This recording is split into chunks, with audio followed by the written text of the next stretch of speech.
relaciones complejas en la naturaleza. Entonces, um, como ya anticipaba Tatiana, la interpretación en la naturaleza se extiende en todos los organismos. Esto significa que cada organismo, para sobrevivir, tiene que saber leer, interpretar y utilizar los signos ambientales. Banalmente, un organismo, cuando, como decir, se enfrenta a un ecosistema, tiene que encontrar los signos que son relevantes para su supervivencia. Y con estos signos tiene que saberlo, como decir, interpretar y manipular para vivir en un cierto ecosistema. Si no lo hace, banalmente se extingue. Y eso va a partir della biosemiotica, como decir, nella interpretación de la relación entre el organismo y el entorno, que pone en marcha, como decir, procesos interpretativos que se derivan tanto de la fisiología del organismo como de las cualidades y la organización del entorno. ¿Esto qué significa en palabras pobres? Que cuando nosotros vemos, estamos mirando a algún objeto, nuestra mirada no es ni la única ni la más perfecta, la más adherente, como decir, a la realidad, sino cada especie tiene su punto de vista sobre el mundo y este punto de vista, obviamente, depende de la fisiología, o sea, de cómo está estructurado este organismo. Y esto, a partir de una investigación biosemiótica, es particularmente relevante porque desde la perspectiva biosemiótica estamos intentando analizar cuáles son los procesos que permiten que el significado surja en los sistemas vivientes. O sea, cuando yo hablo de sistemas vivientes, estoy hablando en una manera muy ancha que va desde la célula hasta las forestas. Entonces, hay obviamente un nivel de complejidad y de interacción con el medio ambiente que es muy diferente. Y la biosemiótica está intentando averiguar si hay, como decir, una estructura interpretativa para entender cómo cualquier sistema vivo se enfrenta en la interpretación de sus signos, ¿no? Y desde esta perspectiva, la interacción organismo y ambiente, podemos decir que es un encuentro de agencies, o sea, de actividades, ¿no? Donde estabilizan y ofrecen una cadena de signos relevantes. ¿Eso qué significa? Banalmente, cada organismo tiene que actuar en un ambiente y el ambiente al mismo tiempo propone una presión sobre el organismo. Este encuentro entre mi actividad de moverme en un espacio y el espacio que me indica cómo moverme, ¿no? Hay, como decir, hay la emergencia de algo que es significante para mí y para también lo que está a mi alrededor. Y en esa perspectiva, en el 2021 el antropólogo Tim Ingold propuso una problemática que hoy en día está dividiendo un poco el debate biosemiótico, o sea, si el lado de la interpretación está en la perspectiva de los organismos o en la perspectiva del medio ambiente, ¿no? Por ejemplo, utilizando dos autores que son bastante famosos en el campo de la biosemiótica y de la semiótica general, son Jacob von Newskull, que fue un autor, un padre de la biosemiotica, que propuso la teoría Umwelt, que es una teoría que abarca el tema de cómo entender los mundos subjetivos de los organismos, cómo poder analizar calitativamente los otros seres, ¿no? Y Jacobo Newskull, en su teoría, sostiene que los organismos vivos no reaccionan pasivamente a las condiciones del entorno, sino que contribuyen decisivamente mediante ciclos de percepción y respuesta a la formación de sus mundos vitales. Por ejemplo, aquí en la pantalla, en alto a la derecha, podéis ver un dibujo de Jacobo Newskull donde una abeja, ¿no?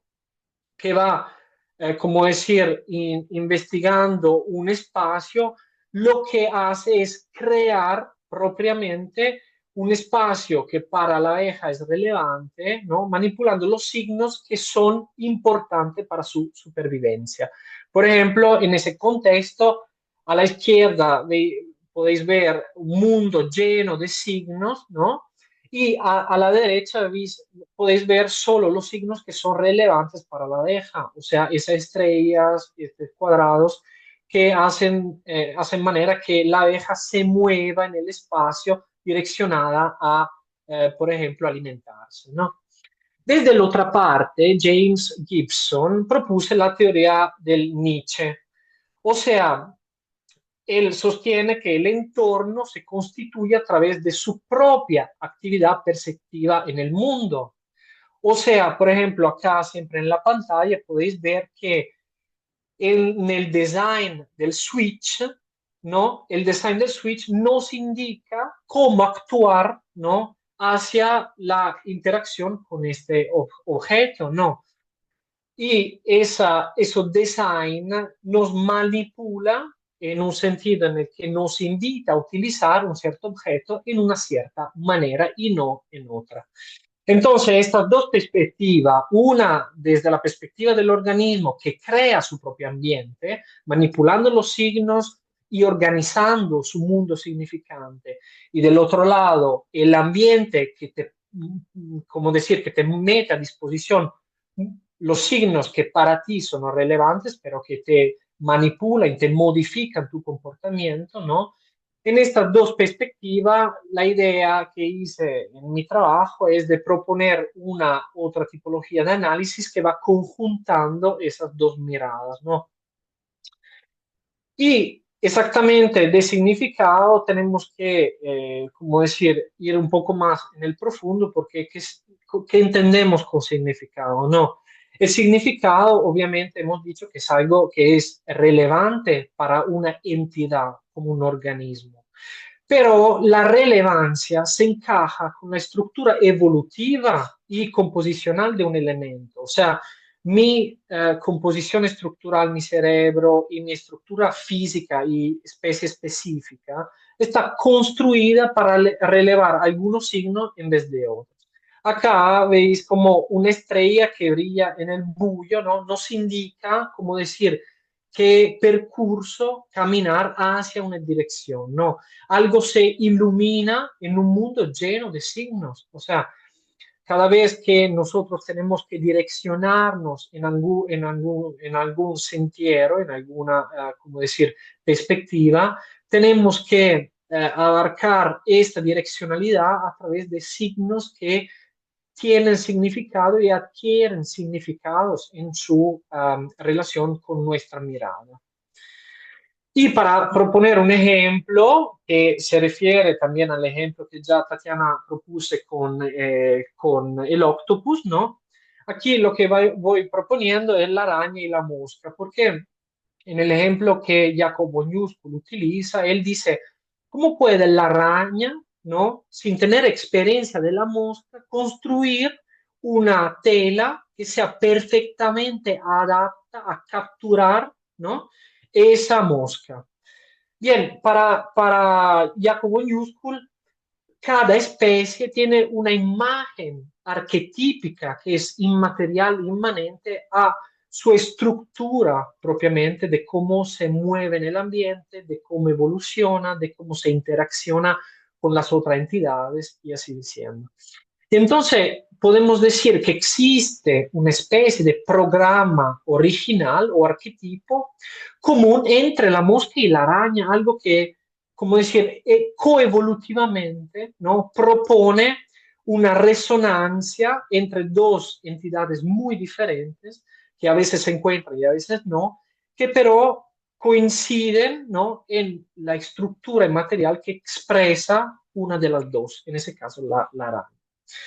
En ese modo, por ejemplo, se trata de comprender cómo surge el significado entre los signos del entorno y las respuestas funcionales de un organismo determinado.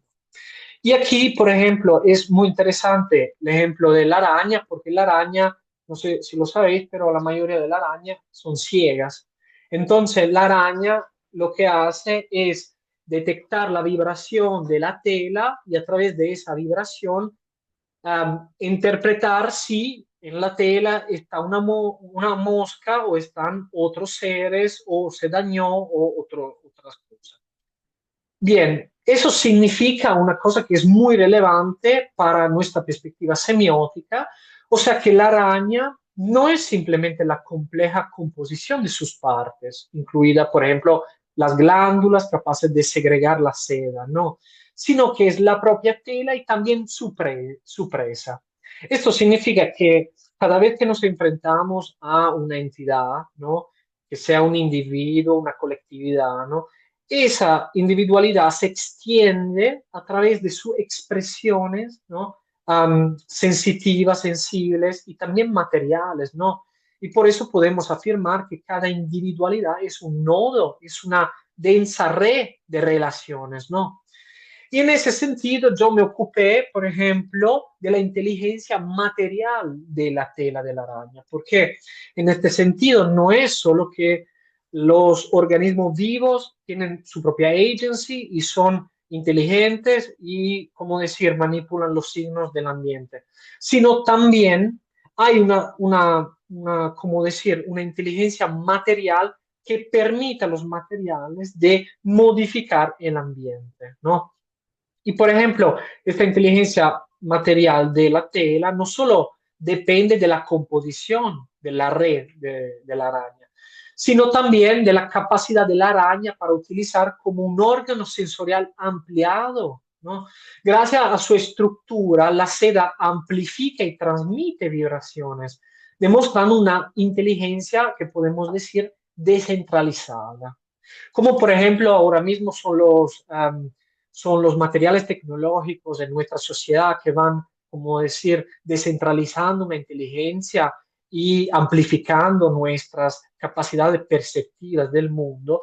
Al mismo modo, la araña amplifica su propia visión, su propia sensibilidad del mundo a través de una inteligencia material.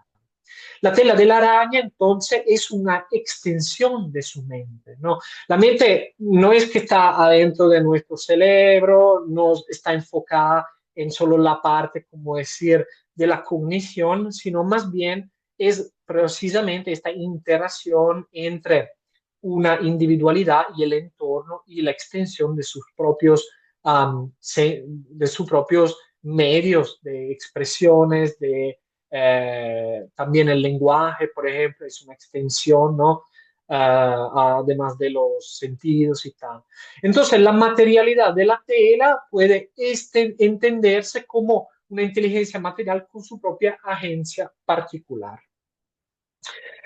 Y del enfoque de mi investigación, que es muy teórica, pero después vamos también en cosas más, como decir, prácticas, es donde se encuentra el límite de la semiosis, ¿no? Desde una perspectiva de un semiólogo y de un biosemiólogo, si tenemos que, por ejemplo, analizar un texto o un trozo de realidad, o una relación entre el organismo y el ambiente, donde podemos, como decir, poner umbrales en esta relación. En mi tesis, una de las propuestas es que es un continuum que va cruzando formas de vida y no vida, materiales e inteligencias, eh, por ejemplo, mente y materia, semiótica y vibración, ¿no? Como decir, en esta ecología de las relaciones, la semiótica se ocupa de integrar las interacciones del entorno como portadores de sentido. En este sentido, podemos también proponer una mirada de ¿cómo decir? Un análisis de los patterns que va desde la vida, desde el organismo hasta el universo, ¿no? Como redes que se repiten, ¿no? En manera continuas y más complejas, ¿no? Desde un objeto muy sencillo hasta sistemas muy complejos. Y una teoría similar la propuse Giorgio Prodi, que fue un oncólogo italiano y un semiólogo con sede en Bologna en el 1977, cuando escribió sobre las bases materiales de la significación, donde él propuse una teoría del significado que se basa en las conexiones entre entidades diferentes. Como podéis ver en esta pantalla, por ejemplo, Giorgio Prodi dice que a nivel propiamente molecular, atómico, químico y más complejo, ¿no? Hay elementos que se encajan y otros que no. Por ejemplo, en este ejemplo, A, por su conformación, por su geometría, por su evolución, puedes encajarse y ser relevante solo para B, para el elemento B. Para proponer un ejemplo más, como decir, más sencillo, podemos ver que en elementos naturales como la sal y el agua, cuando dos elementos se encuentran, estos se disuelven, ¿no? Y se encajan perfectamente creando una tercera parte que es el agua salada, por ejemplo, con la, como decir, con la disolución de un elemento y la composición de otro elemento. Otros elementos, por ejemplo, el aceite y el agua no se van mezclando y esa forma de mezclarse y no mezclarse en la naturaleza, de corresponder y no corresponder, en la mirada de Giorgio Prodi es un proceso de comunicación. A se comunica con B y no se comunica con C, con D, con E, ¿no? En ese sentido, mi propuesta es que estos encajos naturales, que tiene un sentido natural, es que va más allá de lo que es viviente y de lo que es vivo, se puede analizar bajo una teoría de la resonancia.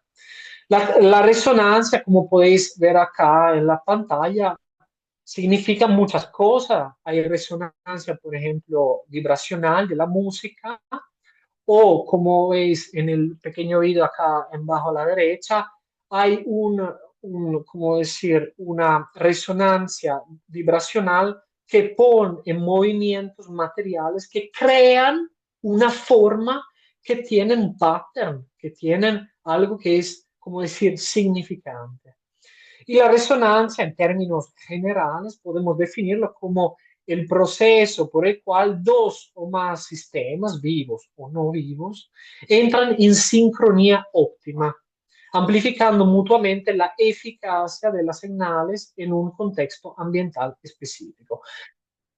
Para resonancia, yo entiendo muchísimas cosas, desde elementos químicos que se encajan y se corresponden y crean, como decir, una comunicación entre ellos y crean un sistema más complejo, hasta el encuentro de dos amigos que encajan a través de sus simpatías, por ejemplo, y su forma de gesticulación, de movimiento del cuerpo, también del habla, del lenguaje, y se encajan siendo amigos, y otros que, por ejemplo, no se encajan y no se comprenden. Entonces, la resonancia es un concepto muy ancho que nos sirve como herramienta analítica para examinar interacciones a distinto nivel de complejidad relacional y semiótica. Entonces es, como decir, una composición significativa entre elementos muy diferentes, ¿no? Que interactúan en una resonancia, o sea, se ponen en un cierto tipo de comunicación.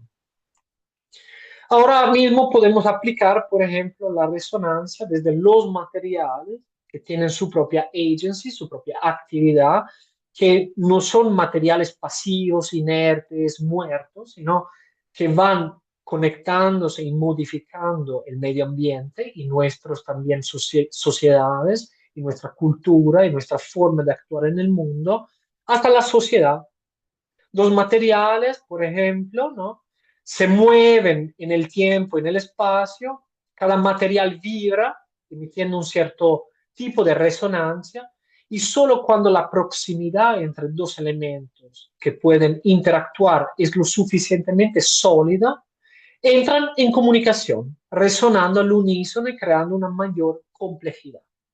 Esta correspondencia, este substrato que conecta dos círculos en el estanque, la sal y el agua, la tierra y la luna, la prensa y el predador, es el mismo que ha dado lugar al entendimiento en todas las expresiones culturales. Entonces, la resonancia como metodología analítica para analizar cómo dos elementos se pueden mezclar, cómo se pueden corresponder, también desde una perspectiva ecológica, ética y relacional. Y eso nos sirve para que nos sirve también para entender cómo interpretamos el mundo. Porque claramente cuando vemos un objeto, por ejemplo una manzana, y en la mente nos hacemos un concepto más abstracto, un símbolo abstracto de las calidades de esa manzana, por ejemplo el rojo, debemos tener en cuenta que hay una cadena de resonancias significantes que va desde la luz del sol que se refleja en una superficie y este reflejo va conectándose con un cierto tipo de procesos cognitivos, humanos en ese caso, que se va conectando con el sistema nervioso, con el cerebro y va dando como decir, un output muy complejo que es la noción de rojo. Pero en estas cadenas significantes que va desde la interacción entre organismo y ambiente, podemos leer a través de esa teoría de la resonancia cómo analizar lo que está en el medio, lo que surge en el medio. Entonces la resonancia es lo que ocurre dentro del organismo en relación a lo que sucede a escala ecológica. Entonces, como podéis ver, es un tentativo de conectar la idea de Jacob von Uskul con la otra idea de la agency del environment, del ambiente que nos condiciona, ¿no? Como dice Gibson, que nos da signos de interpretar. Entonces, la resonancia, como dice un filósofo, como dice Simondon, la resonancia interna consiste en la forma más primigenia de comunicación entre realidades de diferente orden. Implica un doble proceso de amplificación y condensación. Y la idea que yo intenté, como decir, desarrollar en la tesis es precisamente cómo podemos leer, interpretar y analizar estos diferentes órdenes de realidad. Y la metodología que yo propuse es precisamente esa de la resonancia. La resonancia es algo que centra mucho también con nuestra cognición, con nuestro enfoque, con nuestra inmersión en un mundo complejo. De hecho, la cognición en todos los seres vivos no se puede encontrar en un lugar específico, sino se extiende a los materiales que tenemos alrededor. La diferencia entonces entre sujeto y objeto desaparece. Esta diferencia que Tim Ingold en el 2021 ponía en muestra, ¿no? La diferencia entre el significado surge desde la parte del organismo o del entorno, es en realidad un falso problema porque los objetos influyen en nuestro proceso cognitivo y retroactivamente nuestra cognición da forma al mundo que nos rodea. Y para terminar, a lo que sirve, a lo que va esta teoría de la resonancia es entender que el, todo lo que nos rodea es conectado con nosotros mismos. O sea, somos no tanto individuos que se interactúan en el medio ambiente, no es un medio ambiente enfrente del organismo, sino es un conjunto, una red homogénea de interacciones vibrantes, ¿no? Complejas. Somos, por ejemplo, como dicen algunos ecólogos, por ejemplo, Aldo Leopold, ¿no? Somos el aire que respiramos, el medio ambiente que cruzamos, que pisamos caminando. Somos materia activa que depende de la agencia de nuestro entorno. Nosotros no estamos separados del ambiente que nos rodea, sino que somos parte de su entorno. Entonces, cada acción, cada palabra, cada pensamiento tiene una resonancia afuera y adentro de nosotros, porque cada individuo es también un ecosistema, un ecosistema interior y exterior. Entonces, la resonancia es precisamente esa interface, esta línea, este umbral que propone una comunicación entre elementos muy complejos. Todo está conectado en una comunicación de resonancia. Y la resonancia es lo que traslada el significado de un plano a otro. Y la semiótica, como metodología de análisis, es particularmente relevante porque nos hace entender que todo es una red compleja de significado y que no solo los seres vivos donan significado al ambiente y no solo el ambiente dona significado a los seres vivos, sino también los materiales tienen su forma de actuar y de modificar el medio ambiente y nuestra cognición. Y gracias por su atención. Bravo. Gracias, Nicola. Eh, a mí, que uses la resonancia como forma, como metodología, a mí me parece hermoso porque, bueno, yo como músico, eh, para mí hace total sentido. Y también he escuchado que se está usando ahora también la metáfora con las vibraciones por simpatía, que también, desde lo sonoro. De hecho, sí, de hecho, también Gilles Deleuze, cuando habla en su curso sobre Spinoza, por ejemplo, dice, ¿cómo es que yo me encuentro una persona como Pietro, ¿no? Y lo odio, o sea, siento algo que se encaja mal, como algo que tengo una intuición sobre el hecho que me cae mal. Y después encuentro a Paolo y con dos palabras ya somos amigos, súper conectados. Bien, en ese sentido, ¿no? Cuando nosotros decimos hay algo que me resuena, hay algo que, como decir, nos conecta muy bien intuitivamente, esa tipología de resonancia es también algo que se refleja en las relaciones personales, interpersonales, y es una metodología obviamente que quiere cruzar muchos planes diferentes, desde la música a la materialidad, a las interacciones sociales. Por ejemplo, Hartmut Rosa, que es un sociólogo alemán, escribió un libro fantástico sobre la resonancia y el entendimiento de la sociedad a través de esta tipología de resonancia, que es un proceso de comunicación, precisamente como la cuerda de una guitarra vibra y emite un sonido que representa algo para alguien que lo escucha y eso es precisamente un plano de integración comunicacional entre el sujeto y los materiales, ¿no? Bueno, antes de dar paso a preguntas y comentarios, una aclaración técnica que mi computadora por un momento decidió apagarse y la volvió a prender. Por suerte, cuando yo me fui de la sala, no se cerró para ustedes, así que estamos a salvo. Pero solo para aclarar que si de repente yo desaparezco, ténganme paciencia un minuto que eh, la computadora vuelve a andar y ya está. Preguntas, comentarios, también por el chat.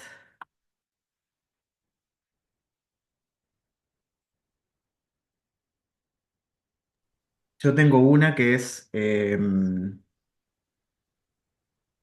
cuando hablaste de semiosis, que yo lo entiendo como eh, sinónimo de proceso sígnico, tanto interpretar como utilizar, y utilizaste también en diferentes niveles hay como comunicación, pero en unos niveles yo entendí que utilizaste como comunicación como si fuera un intercambio de información, como si fueran como si fuera esto de la teoría de la información como un modelo de un intercambio directo de información o de señales.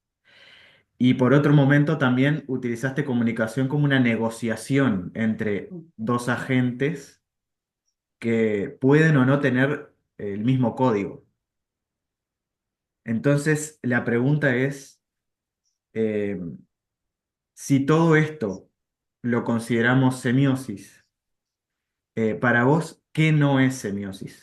¿O qué podríamos decir que no constituye un No, proceso? es una buena pregunta que de hecho en mi presentación de Bolonia de la semana pasada me hicieron igualita porque yo obviamente hablo de complejidades diferentes, pero obviamente la complejidad en la materialidad, en la expresión material, o sea, nunca se va a cero, entonces hay siempre niveles de complejidades. Y como sabemos, hay niveles de informaciones. Cuando yo hablo, por ejemplo, de interacciones materiales entre los materiales, por ejemplo, a nivel atómico, químico, hay una, ¿cómo decir? Hay una interacción de informaciones que es más estrecho. Es yo para integración de informaciones entiendo básicamente que A, cuando interactúa con B, simplemente va modificando el comportamiento de B. ¿Okay?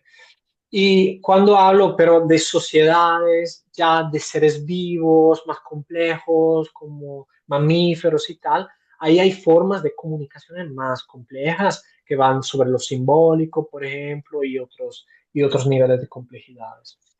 Pero la idea es que prácticamente hay formas y estructuras de comunicación que se va desde la información hasta lo simbólico, del iconismo hasta los símbolos que pero se estructura a nivel de red, o sea, cada entidad interactúa con su alrededor. Ahora, ¿dónde no hay semiosis? No hay semiosis donde las cosas no se encajan. Básicamente a nivel químico hay conformaciones que se encajan y que son relevantes la una para la otra. Y hay relaciones que son indiferentes, o sea, que no se encajan. Por ejemplo, que no encuentra un punto de conformación y no se puede naturalmente encajar la una con la otra. Ahí en este momento de encuentro y no composición de complejidad, porque cada vez que nosotros vamos encajando dos cosas que se corresponden, después hay un aumento de la complejidad. Cuando dos elementos se conectan y no se encajan y no hay un aumento de complejidad, hay una indiferencia semiótica. Entonces, hay un momento en el cual la semiosis no funciona, no hay un proceso de comunicación, no hay nada y hay un momento de dos signos que se encuentran y después se quedan como son, A y B se quedan A y B.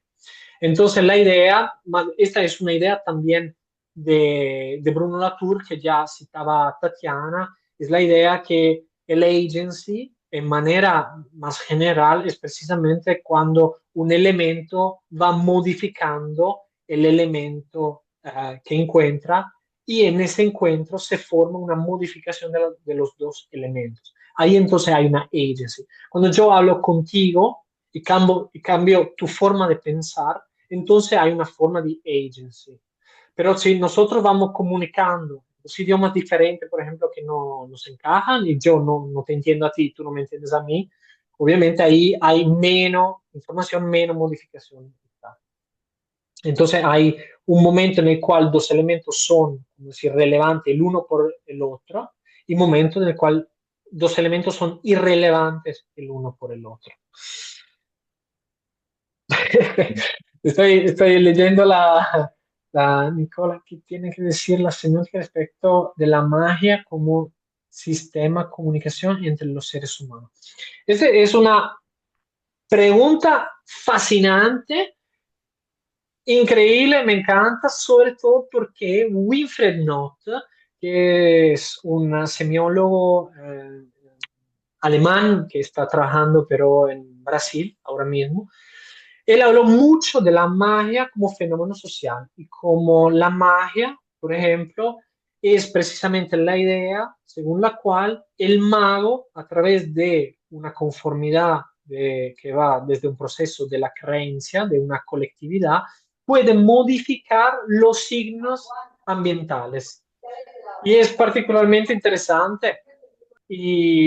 Pero de eso quiero, como decir, reenviar el enfoque a Tatiana, que hizo precisamente una tesis de maestría sobre la magia como activismo y fenómeno social, que puede explicarlo mejor que yo seguramente, pero es muy fascinante porque la magia como fenómeno es precisamente la idea de poder controlar y manipular los signos ambientales desde la palabra, entonces desde el enfoque de la palabra sobre un elemento natural, ¿no? En su origen.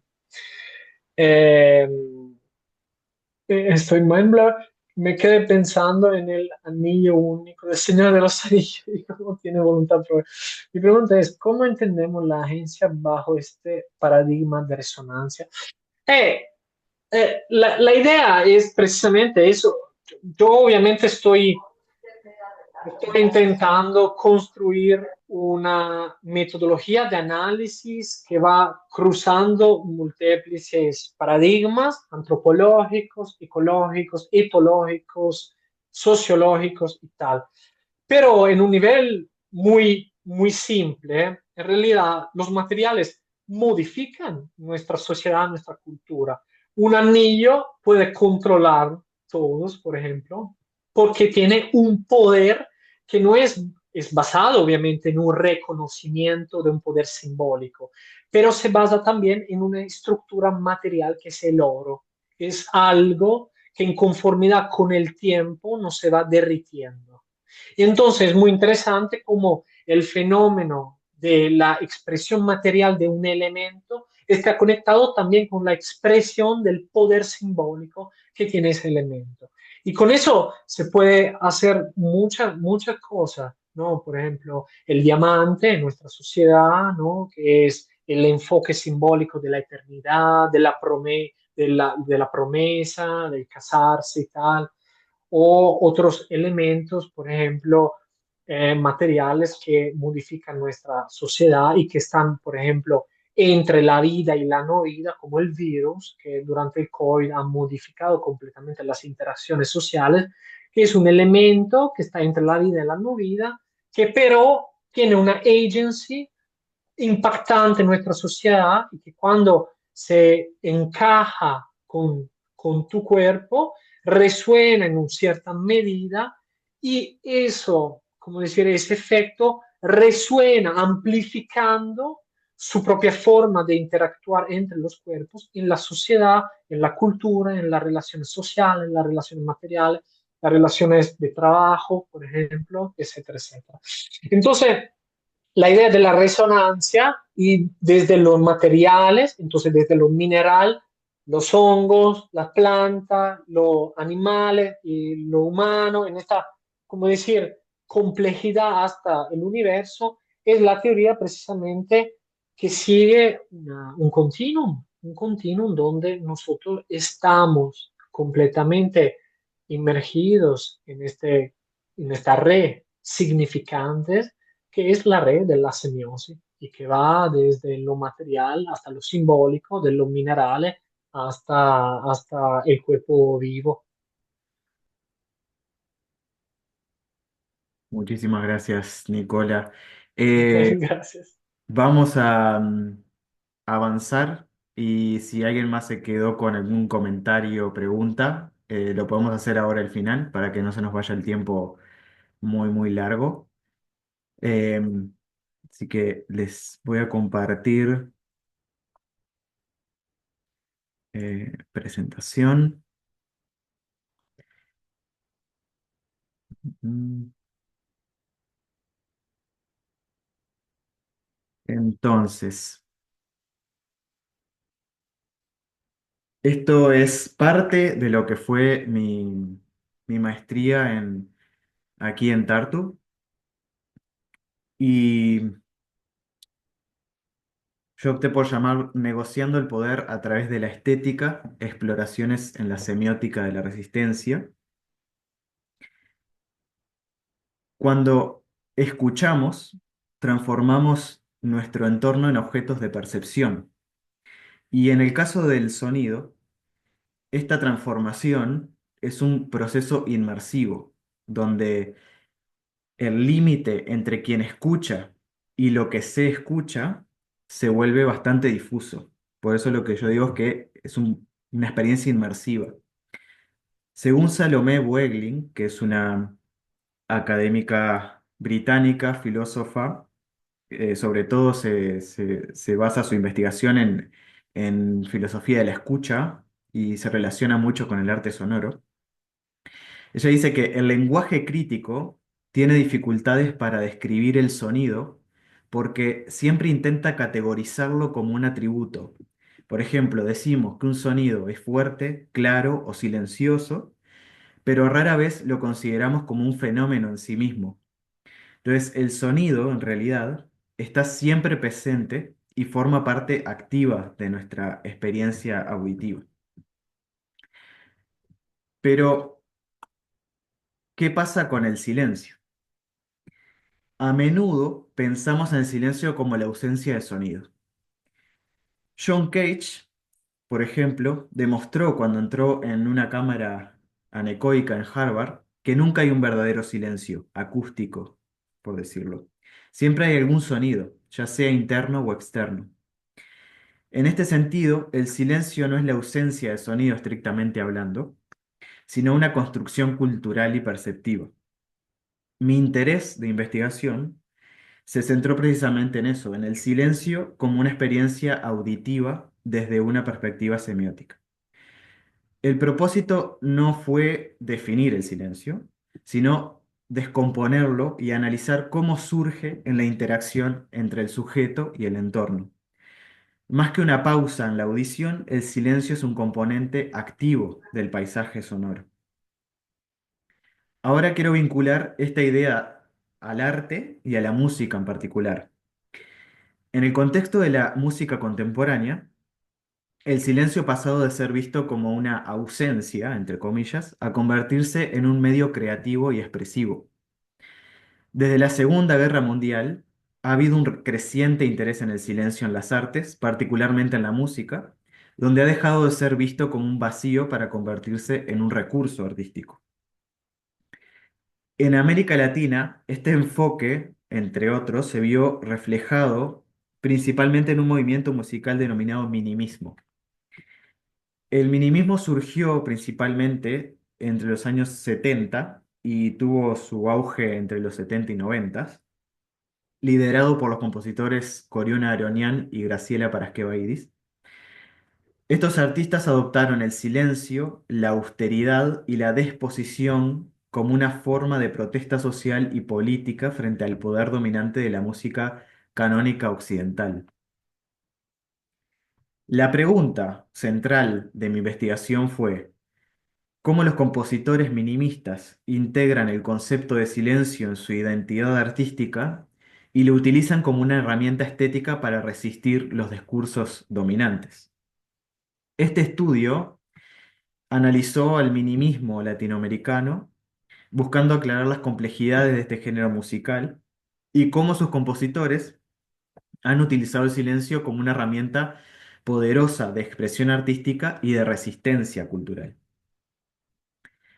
Algo de contexto.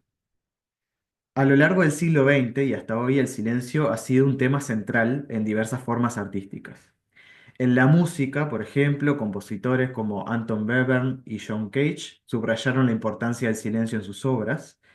El famoso trabajo de Cage 433 invitaba a la audiencia a escuchar los sonidos del entorno en lugar de las notas musicales tradicionales. Esto mostró que el silencio no es simplemente una ausencia, sino una presencia, un espacio para la escucha, la reflexión y la interacción. En las artes visuales, pintores como Giorgio de Chirico y Edward Hopper han retratado el silencio a través de escenas que evocan quietud, aislamiento o momentos de calma, donde el silencio añade una dimensión emocional o metafísica a la obra. El silencio también ha sido un tema de estudio para teóricos como Coriuna Aronian, quien observó que muchos compositores contemporáneos han perdido el miedo al vacío. Aronian argumenta que el silencio ya no es visto como una negación, sino como una afirmación, un espacio sonoro cargado de expresividad. Y este cambio tiene un significado profundo como símbolo cultural. Recuerden estos dos términos, negación y afirmación, que van a ser importantes para el desarrollo teórico. Algunos teóricos, como Curson, destacan que el silencio puede interpretarse intencionalmente, dependiendo del contexto. El silencio puede tener un significado lingüístico cuando el hablante tiene una intención. Por lo tanto, un silencio intencional, como le dice Curson, puede decir no debo hablar o no quiero hablar. Por lo tanto, para que el silencio tenga significado, según este autor, debe haber una intención, lo que lo convierte en un signo con una alta carga de ambigüedad. A lo largo de la historia, la noción de silencio ha cambiado. En el siglo XIX, por ejemplo, el silencio era un símbolo de distinción social. Saber cuándo hablar o cuándo permanecer en silencio era visto como una señal de buenas maneras. Por ejemplo, en la Biblia, el hecho de que, eh, el hecho de que se interpreta de que la escritura de la Biblia no es directamente la escritura de Dios, esto se interpreta como un silencio de Dios. En la segunda mitad del siglo XX se incrementó el interés por el fenómeno del silencio, no solo en el arte, sino también en las humanidades en general. Este interés ha permitido que el silencio se conciba no solo como un acto de habla, sino como una modalidad de la escucha. Y gracias a los avances científicos y tecnológicos del siglo pasado, el lenguaje musical ha cambiado también, permitiendo nuevas prácticas como la música electroacústica. Esto ha ampliado las posibilidades de interpretación del silencio, integrándolo como un recurso fundamental en la música y en el arte sonoro. Autores como Alain Corbin han estudiado la evolución del significado del silencio a lo largo del tiempo. Por ejemplo, tras la Primera Guerra Mundial, el silencio adquirió un nuevo significado, según Corbin. Después del constante estruendo de la guerra, el silencio del 11 de noviembre de 1918 se convirtió en un símbolo de cambio histórico y el comienzo del periodo de posguerra. El silencio, por lo tanto, es una relación con el mundo. No es solo una modalidad del sonido, sino una modalidad de significado. John Cage resumió esta idea diciendo que no hay una diferencia esencial entre un silencio lleno de ruidos y un silencio absoluto. Finalmente, los avances en teoría de la información también han influido en la forma en que entendemos la relación entre silencio y ruido. El ruido, según esta teoría, no es solo un sonido no deseado, sino cualquier perturbación en el proceso de comunicación. Al igual que con el silencio, el ruido adquiere significado dependiendo del contexto y de nuestra relación con él. Lo que yo llamo un giro existencial. Se puede advertir, o lo que yo sostengo en mi tesis también, es que existe un cambio existencial en la concepción del silencio desde la segunda mitad del siglo XX. Debido a esta articulación existencial, es que me pareció adecuado ver este tema desde la semiótica existencial. Este marco teórico es una corriente que combina algunas de las ideas de la filosofía existencial con la semiótica, particularmente inspirada en filósofos como Kant, Hegel, Kierkegaard, Heidegger y Sartre, y desarrollada por el semiótico y musicólogo Eero Tarasti. Para responder mi pregunta de investigación, combiné la teoría semiótica existencial de Tarasti con un modelo triádico de percepción auditiva que desarrollé previamente, analizando las relaciones entre el material sonoro, la forma, la estructura y la memoria. En términos semióticos, Tarasti plantea que todo proceso de creación se desarrolla entre dos polos: uno social, que empuja a institucionalizar lo que hacemos, y otro más personal y subjetivo. En este sentido, el silencio en las composiciones minimistas representa una resistencia a la institucionalización y una afirmación de lo particular y lo local frente a lo global. La semiótica existencial, en su esencia, reconsidera el concepto de sujeto y subjetividad y se enfoca en dos conceptos clave: Dasein y trascendencia. El término Dasein es tomado de Heidegger, que significa ser ahí, o si quisiéramos traducirlo a términos, por ejemplo, de Jacob von Uskul, que fue nombrado por Nicola, eh, se asemeja a lo que Uskul llama el Umwelt.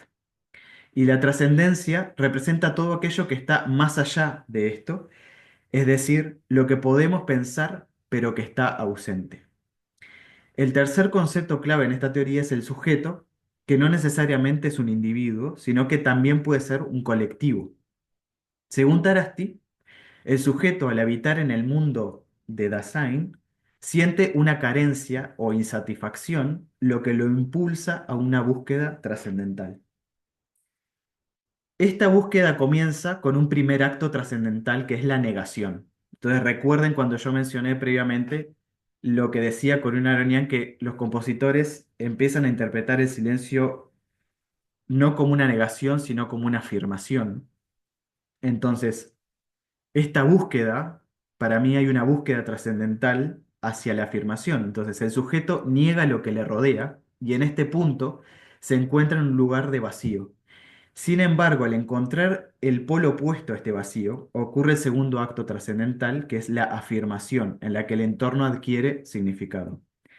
Tarasti describe este proceso de negación y afirmación como un viaje existencial que puede ser representado en este modelo de dinámica que les estoy mostrando ahora. Esta dinámica no solo afecta al sujeto individual, sino también al entorno, al Dasein, como una entidad colectiva. Porque a medida que la historia y las circunstancias cambian, el entorno, el Dasein, también cambia. Y el sujeto puede aceptar o resistir estos cambios. En palabra de la compositora Paraskevaidis, en este contexto, el creador ha tenido que elegir entre seguir sirviendo a modelos o tratar de liberarse de ellos, entre permanecer al abrigo de lo conocido o desafiar la hegemonía impuesta tratando de generar contramodelos. Todo el siglo XX ha sido testigo de esta encrucijada existencial, reflejo en los ámbitos artístico y cultural de desafíos ideológicos a nivel continental, cuyo epicentro podemos centrar en los años 60, punto de inflexión histórica también en la música. Esta encrucijada existencial se puede ver en el trabajo de los compositores minimistas de los años 60 y 80, particularmente en América Latina. Según el musicólogo y compositor Aaronian, estos compositores tomaron el silencio, que tradicionalmente se consideraba como una ausencia, y lo transformaron en un manifiesto musical, llevándolo de la negación a la afirmación. Este proceso resultaba un desafío a las ideas hegemónicas en la música, creando un acto de resistencia tanto ideológica como estética.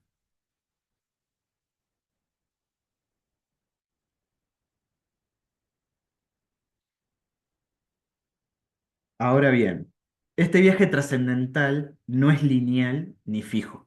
Existe una vuelta atrás en el Dasein, en el que tanto el sujeto como la colectividad recuerdan los mundos anteriores y las fases pasadas, pero también recuerdan lo que podría haber pasado. Entonces, esta memoria cultural juega un papel crucial en la resistencia. Cuanto más se recuerdan los caminos y mundos anteriores, más posibilidades tiene el sujeto de mantener su identidad y resistir las imposiciones de una hegemonía dominante. De hecho, la semiótica de la resistencia, que está íntimamente relacionado con el pensamiento postcolonial, plantea que todo acto de negación ya hay una resistencia implícita. En la música, esto se manifiesta cuando los compositores optan por ir en contra de las corrientes principales o cuando sus obras desafían las expectativas estéticas de la época. Esto se relaciona con la idea de que las relaciones de poder entre lo dominante y lo dominado también se reflejan en los discursos no verbales, como es en algunos casos el silencio. Esta resistencia puede llevar a la creación de nuevos espacios trascendentales.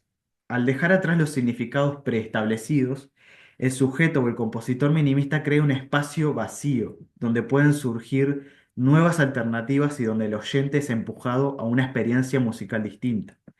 En este sentido, el silencio no es solo una metáfora de vacío, sino un acto performativo que invita a nuevas formas de significación.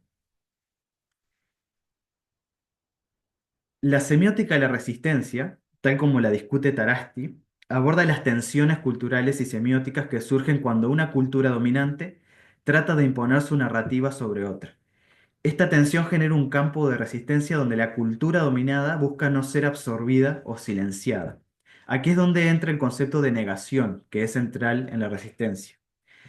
Cuando un sujeto niega el curso natural de los signos impuestos por la hegemonía, comienza un proceso de lucha y transformación. Esto también ocurre en lo musical. Un aspecto clave de esta teoría, de esta estética de resistencia, en la música se observa cuando los compositores toman el flujo musical convencional y lo invierten, es decir, crean una especie de corriente en contra de lo que se considera agradable, entre comillas, o aceptable dentro de un contexto cultural específico.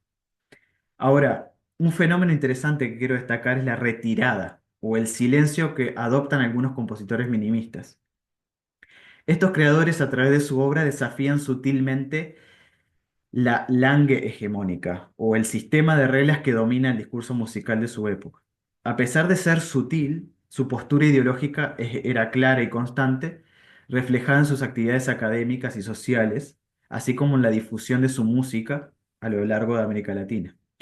Un punto importante aquí es el papel de la memoria en este proceso de resistencia. Cuanto más recordamos los caminos previos en nuestra existencia, o lo que Tarasti denomina Dasein, más alternativas tenemos para desafiar las identidades impuestas. La memoria cultural juega un rol fundamental en cómo se crean y mantienen estas resistencias en la música. Los compositores que participan en este proceso son conscientes de las posibilidades históricas y culturales, lo que les permite mantener su libertad frente a un sistema hegemónico que intenta limitar estas opciones. Es esencial entender también que la liberación de esta relación de poder entre dominante y dominado comienza al crear un espacio vacío, donde las relaciones de significado pueden ser reconfiguradas y liberadas de los significados ya establecidos. En la música, este espacio vacío, entre comillas, se materializa en el silencio como acto performativo, que no solo representa la ausencia, sino que crea nuevas formas de experiencia musical para el oyente. En conclusión, estos compositores minimistas encontraron una forma de resistir no solo a través de lo que creaban, sino también en cómo lo compartían y difundían. Su legado nos muestra que la resistencia puede tomar muchas formas, incluyendo la más sutil de todas, que es el silencio. El cambio existencial no es una progresión lineal entre los actos de negación y afirmación, sino un viaje continuo en el que la memoria cultural y la resistencia juegan un papel fundamental en la creación de significado y en la lucha por la libertad dentro de lo artístico. Y aquí es un esquema final donde, después de analizar varias piezas musicales en mi tesis de compositores minimistas, eh, trata de mostrar en términos de la semiótica existencial esa no la voluntad de los compositores de retirar sus propias voces del discurso musical, entonces generar este tipo de espacio vacío que yo llamo como resistencia, como lugar de distintas posibilidades de configuración de sentido dentro del discurso musical para el oyente. Muchas gracias. Eso es todo por ahora.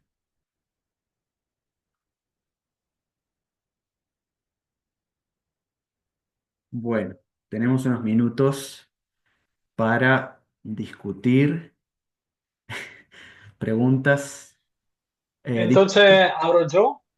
como quieran. Disculpen que los esquemas fueron como tirados en las diapositivas y no tuve mucho tiempo de explicarlos, pero bueno, si hay alguna pregunta al respecto, intentaré.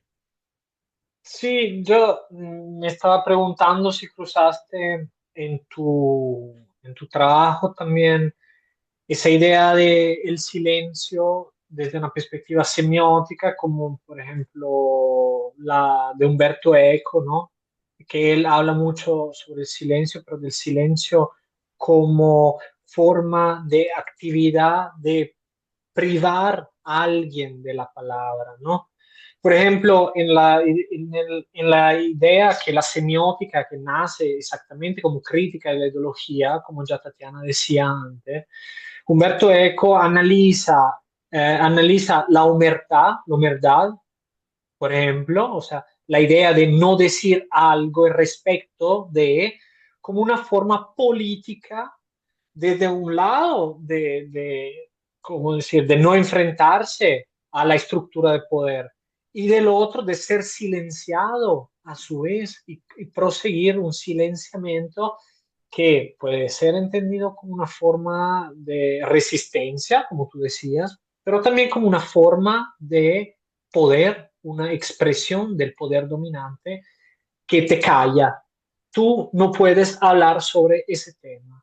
Por ejemplo, hoy en día vemos como los medios de comunicación, están completamente llenos de esa forma de silenciar al debate. Como sabemos, la análisis semiótica se ocupa precisamente de investigar cómo el discurso manipula lo que nosotros podemos llamar verdad, como nosotros podemos llamar forma de resistencia y otras cosas, ¿no? Entonces, mi pregunta es, el silencio es un tema muy complejo, como hemos visto en Bolonia en la conferencia de 3 días que estuve el mes pasado, pero también se puede polarizar continuamente en una forma de resistencia y de poder de resistencia y de no poder. Entonces, no sé si tú cruzaste también esa temática que va un poco afuera de la musicalidad, pero es algo que me resuena. Sí, por ejemplo, hay escritos, cuando estuve haciendo la tesis, estuve en el archivo de Coriuna y Graciela, que es en Montevideo, y hay escritos de los compositores donde explícitamente ellos son conscientes y denuncian el silenciamiento cultural que sienten en el ámbito musical académico, eh, por ejemplo, a través de los medios de difusión de la música, por ejemplo, las salas de concierto, por ejemplo, de estar interpretando, las orquestas siempre están interpretando compositores históricos de otros tiempos y no dando espacio a nuevos compositores de hoy en día, etcétera. Entonces, ellos realmente sienten el silenciamiento en ese sentido. Y en el artículo que Tarasti habla de la semiótica de la resistencia, él justamente también señala que la principal arma del colonialismo es el silenciamiento. Y eso lo podemos ver cuando, cuando hay unas primeras correspondencias entre los conquistadores y las realezas, cuando empezaron a mandar correspondencia para ver cómo hacían para homogeneizar la tierra, digamos. Y una de esas estrategias explícitas era no reconocer las culturas con las que se encontraban. Justamente era imponer la propia cultura correspondiente. Entonces, la principal herramienta es el silenciamiento, y lo que yo vi en el estudio de los compositores fue algo interesante, que es tomar la propia herramienta del silenciamiento como un arma contra, o sea, transformar ese poder, esa relación de poder, en vez de estar en contra de uno, transformarla a favor de uno. Entonces, eso me pareció súper interesante estéticamente, eh, cómo ellos trataron estéticamente de dar ese giro de utilizar, aceptar sus condiciones de que, opresivas, de que están bajo esta relación de poder, y utilizar el silencio como arma en contra del silenciamiento. Entonces, eso me pareció súper interesante.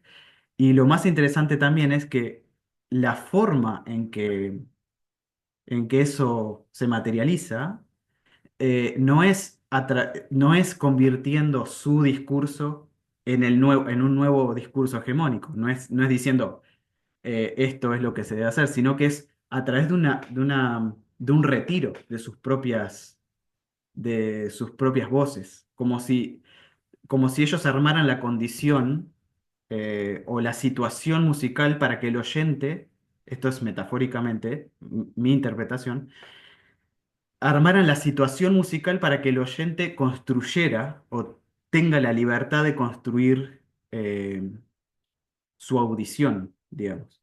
Es como una forma de lo que yo interpreté como espacio vacío, que en realidad el espacio vacío es vacío de la significación hegemónica, vacío la, de signos preestablecidos, de interpretaciones preestablecidas, sino que tratar de ir en contra de eso y tratar de generar un ambiente o una situación musical en donde yo voy en contra de todas esas expectativas para generar una situación eh, abierta, mucho más explícitamente abierta, digamos, de interpretación.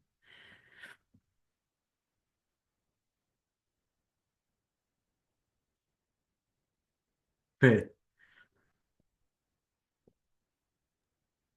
Bueno, muchísimas gracias, Sebastián. Clarísimo, interesantísimo el enfoque.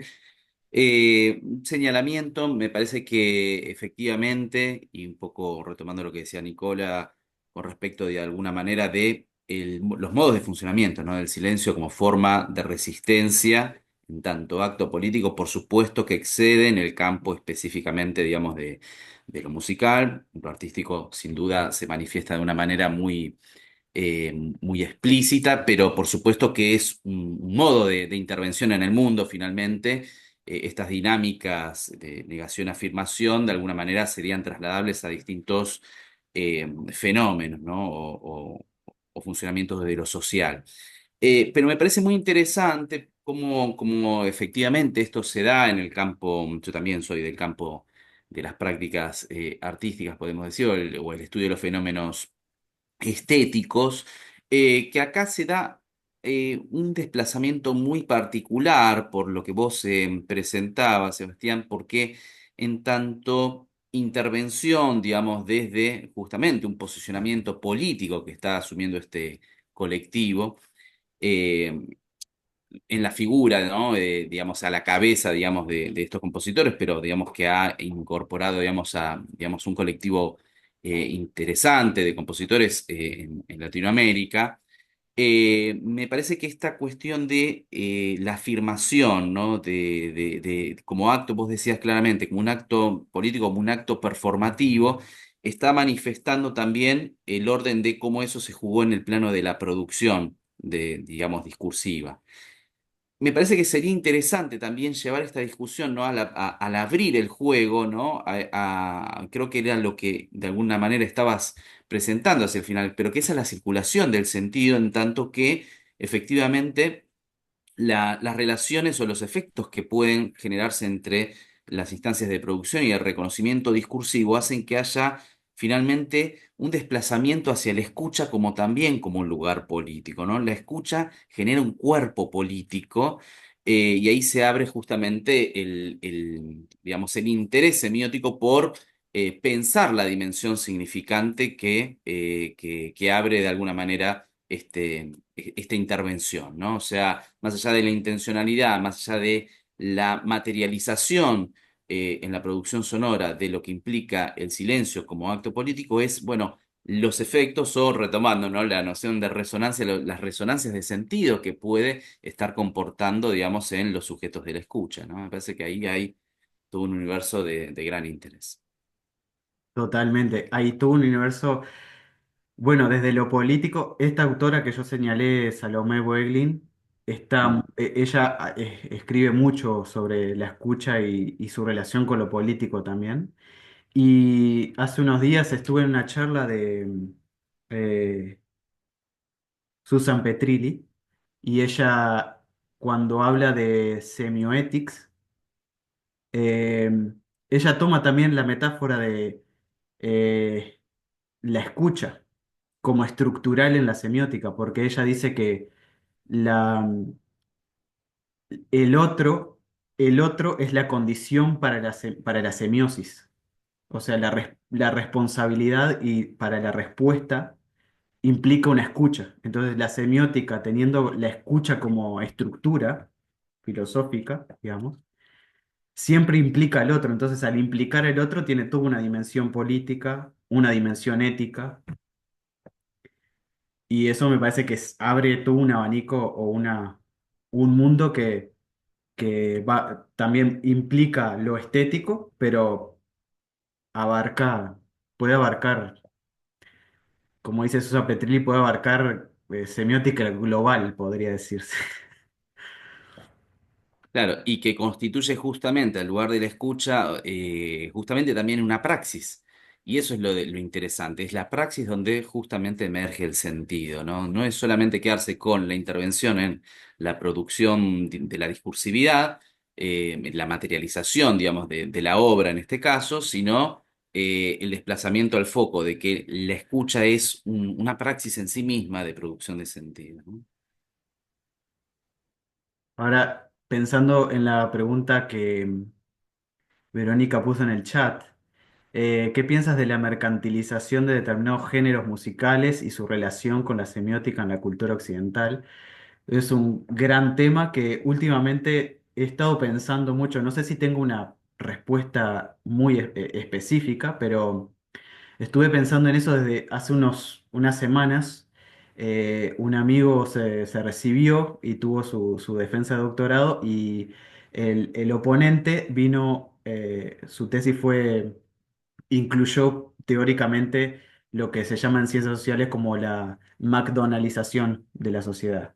Y cuando yo fui a, a esa clase, ese profesor dio una clase sobre eso, em, que me quedé pensando sobre en cuántos aspectos de nuestra sociedad estamos yendo hacia una cierta McDonaldización, ¿no? Como adquiriendo ciertos estándares que superan el mercado de la comida rápida, por ejemplo. Y eso me puse a pensar en relación, no sé si ustedes conocen a Jacques Attali, tiene un libro que se llama Ruidos, y, y él habla de esto, pero habla de esto en un momento que todavía no estaba todo este tema tan en boga el tema de la industria musical y de los géneros.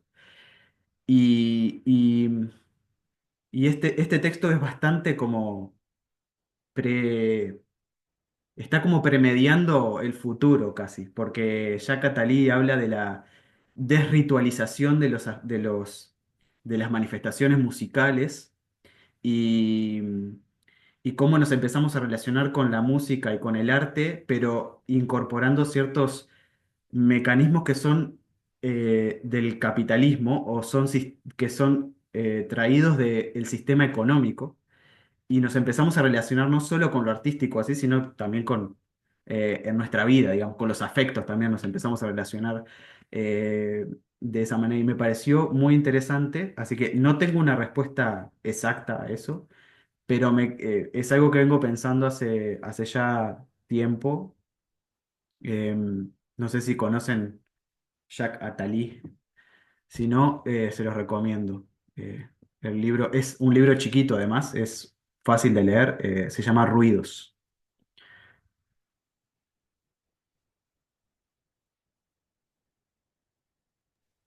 Yo estaba de hecho tratando de buscar la manito, pues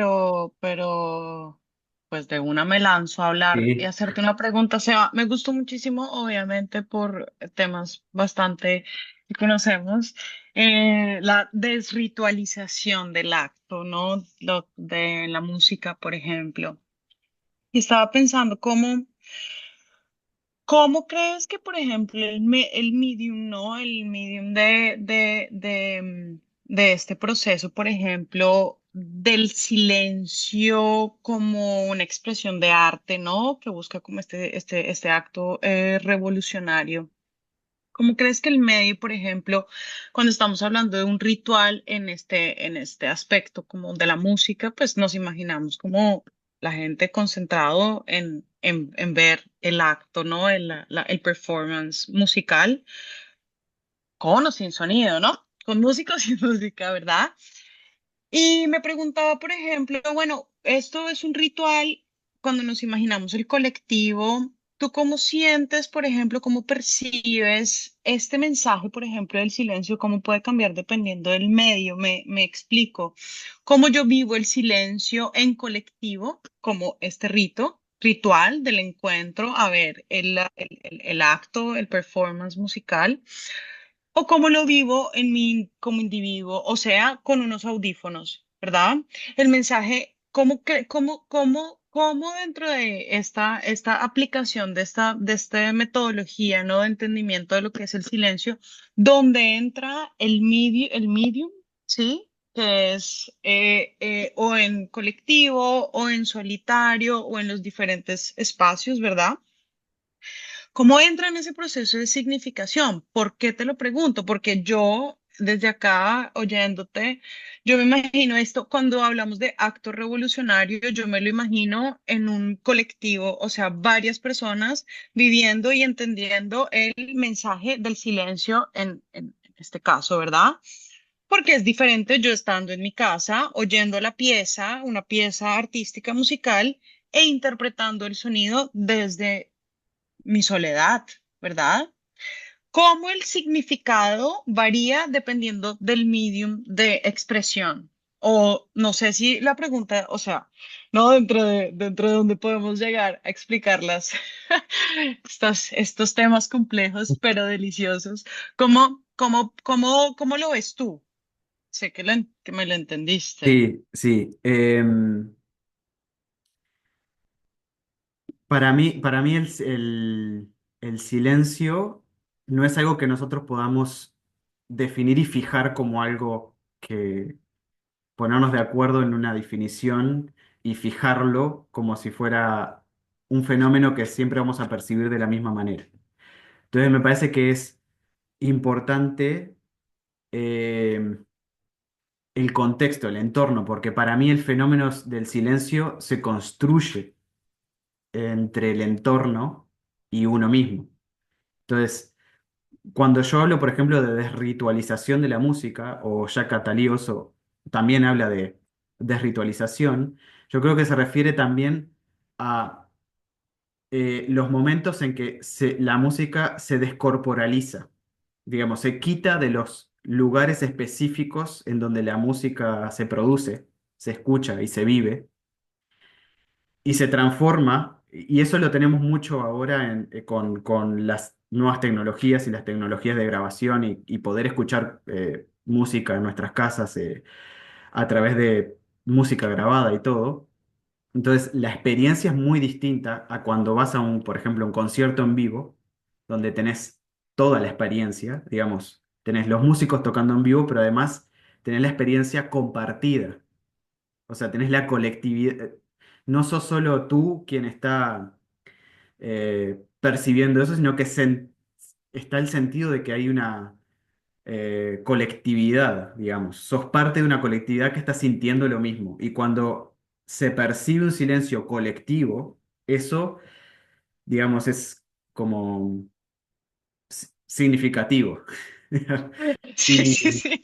Más significativo, diríamos. sí, y Meta cuando, significativo.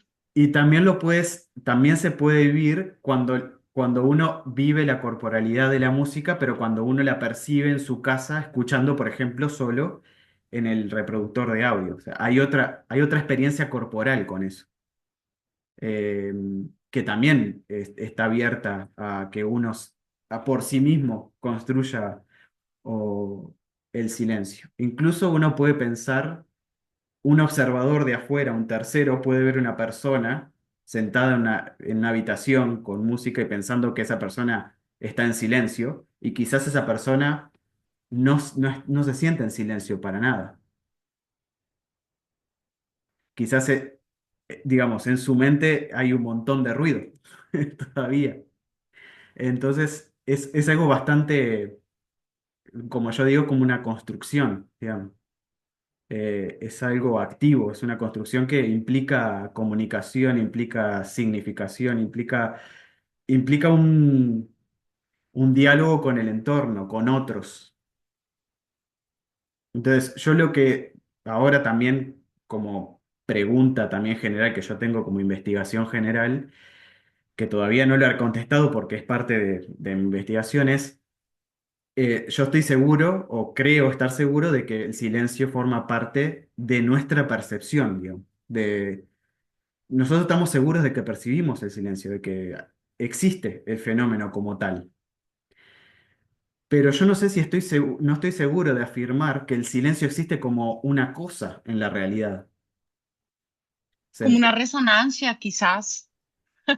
Quizás, pero mi Sí, pregunta es, ¿el silencio existe así como existen las otras cosas que son independientes a mi mente, o sea, independientes a mi percepción, como puede ser otros seres? Como puede ser el sonido. El sonido existe más allá de que yo lo interprete o no. El silencio existe. Entonces, esa es como una eh, pregunta para seguir pensando e investigando. Y me parece que, nada, puede traer buenas respuestas en distintos aspectos, no solo en lo estético.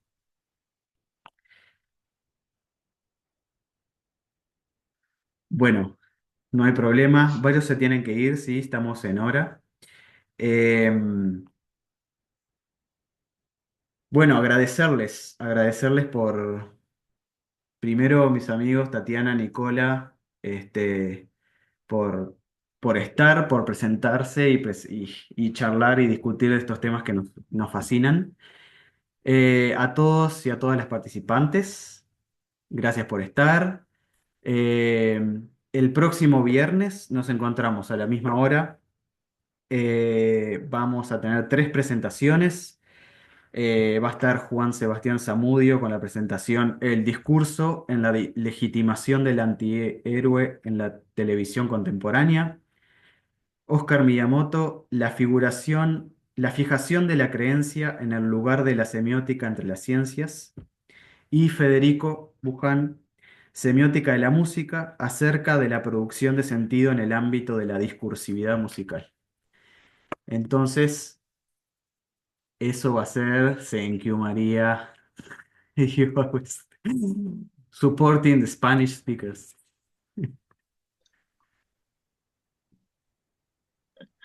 thank you, María. You Sí. don't have the.